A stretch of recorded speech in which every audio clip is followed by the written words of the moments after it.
All right, so let's get this guy all set up in Marmoset. So the first thing I had done was export it. So just select everything in the scene. You could connect it all if you want. I kept it separate just because why not? Doesn't really do any harm. Hit yes, open up Marmoset, and let's go ahead and import that. So we go File, Import Model, and I'm going to select the model we just exported. And now it came in like this.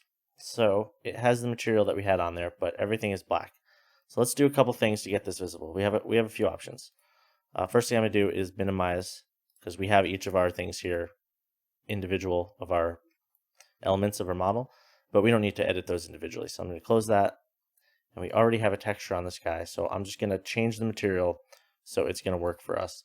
Now, the way I'm planning on taking pictures of this guy was unlit, but I'll also show you how to add some lighting if you want to spruce it up a little. So in this case, microsurface, I'm turning off, turning all this stuff off actually. Albedo, except for albedo and the diffusion. Albedo I'm leaving as is. Diffusion I'm turning to unlit, and reflectivity and reflection I'm also turning off. So why don't we see anything? The texture is clearly here. Well, we need to turn the color up. There we go. Now we're seeing it unmodified. When we put a color on, it's going to kind of tint our entire thing, which can be handy in some cases, but for right now, that's not what we're looking for. Now there's one other thing that seems to be missing is our alpha. This is all kind of looking a little chunky here. Still cool, not what we want. So we're going to go down here to transparency and select cutout. And then boom, it's already looking for our alpha channel in our albedo since that's checked. And it looks exactly like how we wanted. So there's a couple things here with like back facing that we noticed we don't see through. So I could click that and then it brings it up on the side of that mesh, and I could just uncheck cull back faces. So we'll see it on the back as well. So I could do that real quick with these and the fuzzies on his face.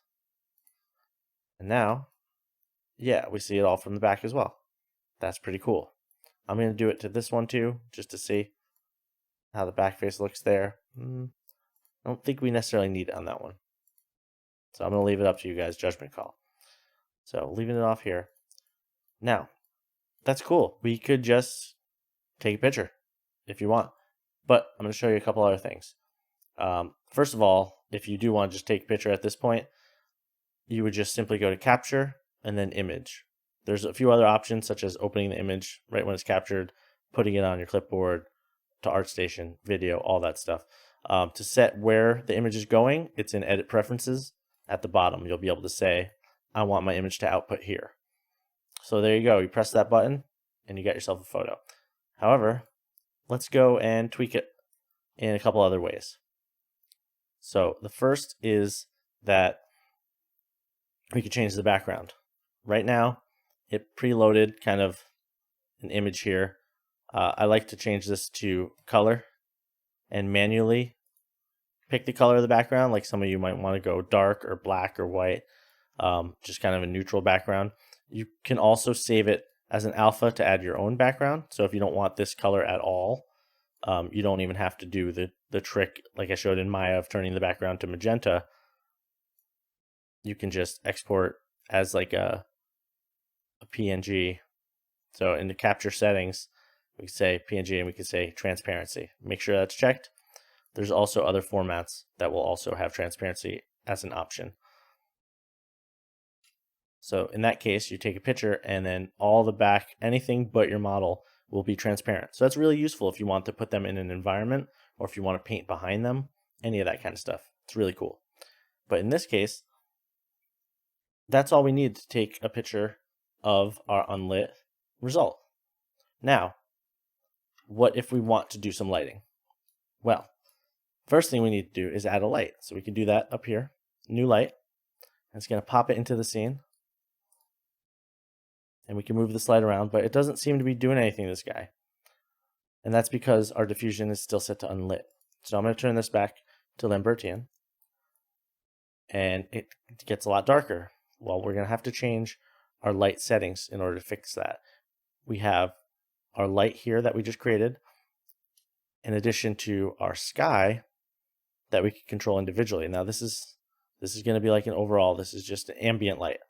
And it's based on this photo. So we could change it by toggling the preset browser or going to image and choosing one. So in this case, I'm just going to kind of dim it a bit. I don't want it completely gone. I'll leave it there a little, because if I move this out of the way and turn our skylight down, we're not going to see anything. So I'm just going to leave it a little, and we can adjust that more after. So from here, we're just putting our light in wherever we want it to hit our model. So I'm just going to take a second and place it in space. Now when you rotate, you'll notice that the axes are getting all, discombobulated or sideways. If you want this to just point up, down, forward, back, Control T will change it, and you'll be able to transform it that way. It's a pretty handy hotkey. So I'm just going to put this as like a 3/4 from above. And we have some options as well. Our brightness, distance, how far it's going to go off. So you get a nice fall off there. The width and stuff, this will kind of control how the shadows, how sharp the shadows are. Let's see if I go in. So if you look on the shoulder pad, like right here, you'll see the wider we get with the light, the more it's kind of diffusing that. We also got the angle and the sharpness as well. So I'll usually have this pretty low, but you can play with that. So all right, we found a spot where I kind of like it. Maybe I'll move it back just a tad. And now it's just a matter of tweaking the light brightness to get to a level that you're happy with, and the sky brightness. And you could add as many different lights as you like. So right here, I'm looking in the shadow areas to see the strength of this, because if I turn it off, you don't see anything. So I can turn it up, and we'll see some of the color there. So maybe I'll leave this around here. You could toggle the shadows.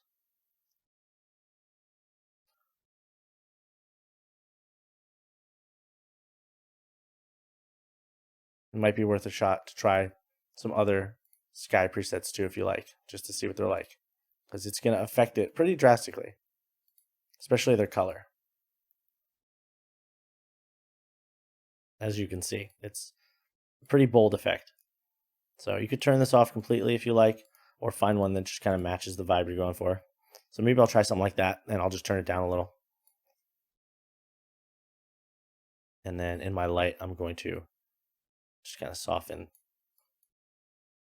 the edge a tiny bit. Okay. Ooh, we can also see it. So one other thing I want to do is go in and maybe add a rim light, right? So we can, let me close this guy. We can now copy this light or create a new one. I'm just going to copy it here. Let's see, we got duplicate selection, Control D. And now it's quite bright here, but I'm going to move this behind him, rotate it around so it's facing.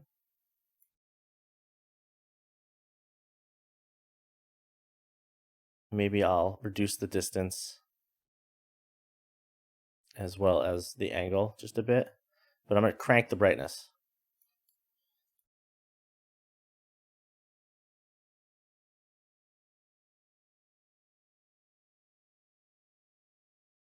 There we go.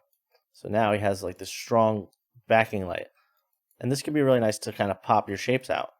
So if I select that, I can move that around. If you only want it hitting part of them or one side of it, just feel free to move this around until you get an effect that you like. But it can kind of push the form a little more. And then if you like, you can, maybe not as bright, that kind of thing. So I'll toggle that off. And you really see the difference. It's like pulling out the form and stuff. Maybe a little strong on the rocks and stuff. But this is all stuff that you could kind of mess with, get it to taste, adjust to taste. So maybe I don't want it as strong on the rocks, right? And then the other thing you can do that's quite nice is, and this is very preferential here, but give it a color. So I'm gonna just rename this for my own sake. Red light. And so we have this box here. We could choose a color of the light. So maybe I turn it red. And there you go. It's a little more stylized in both lighting and paint job. So that's really cool. You can really personalize how you want this thing to look. Maybe you want it to be like a teal or a green. And now it's a contrasting color to most of his body. That's kind of cool. White is always pretty classic, so I usually go with a white light. But feel free to experiment around and find what stands out to you. Maybe you want like a sky color, that kind of thing. So that's pretty cool. From here, again, remember, you go into capture, image, and you should be all good. Make sure you save your scene. You could always come back and tweak it otherwise. Now, one more tip that I want to share because it's been helpful to me is that you could have more than one camera in the scene. And why this is useful is that if you set up, say you have an angle that you really like and you want to take a picture like, I want him to be like right here, and you want to save that angle. Maybe you're doing multiple pictures and you want it to match. We can duplicate this as well with scene, duplicate. And what I like to do is have the second camera to fly around in and make edits with. So I can just call this like flex cam or something like that. And so the main camera, you can change which one you're using up here in your viewport. I could swap that main camera to flex cam and move around, and now I can edit my lights. So if it was difficult for you with that one viewpoint to edit your lighting, you can do it over here now and kind of move it or see another angle, see how it looks from different perspectives. And if you want to go back and now see the one you took a picture of and take more pics, you can once again choose it on the top and go back to your main camera. So that's really useful. Other options that you have at this point is in your render, this little cog here under your scene. You could toggle on wireframe and change the color of it. You can enable GI if you want to play with some global illumination. Something that can add a little punch pretty easily is ambient occlusion. And you could play with the strength. You'll see where models intersect and stuff. It will add a lot darker, and you could even play with the size, mess with it kind of a bunch. So if I turn it off and then back on, you really see it's subtle, but like especially with the grass and stuff like that. And so maybe that's an extra touch, another flavor that you want in your image. And then of course, show some respect for the Marmoset tool bag and use a watermark. No, you don't got to do that, but it's cool that they have that option. It's really neat. This program's great. So I hope that shines some light on how to take your model or models or whatever you've made, bring it in, and get some screenshots that you can then render out with a transparent background and share on your portfolio, online, forums, wherever you go, whatever you like to do with your work.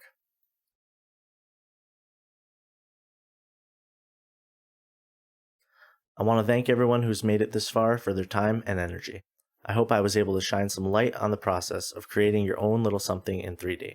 From sketching up your plans, modeling and texturing, all the way to polishing it up and presenting it in a way you're proud to share, whether it's online, in your class, or simply with your friends and family.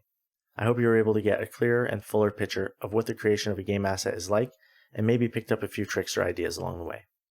My name is Brent Ledoux, and I hope we can do this again sometime. Now go out there and kick some ass.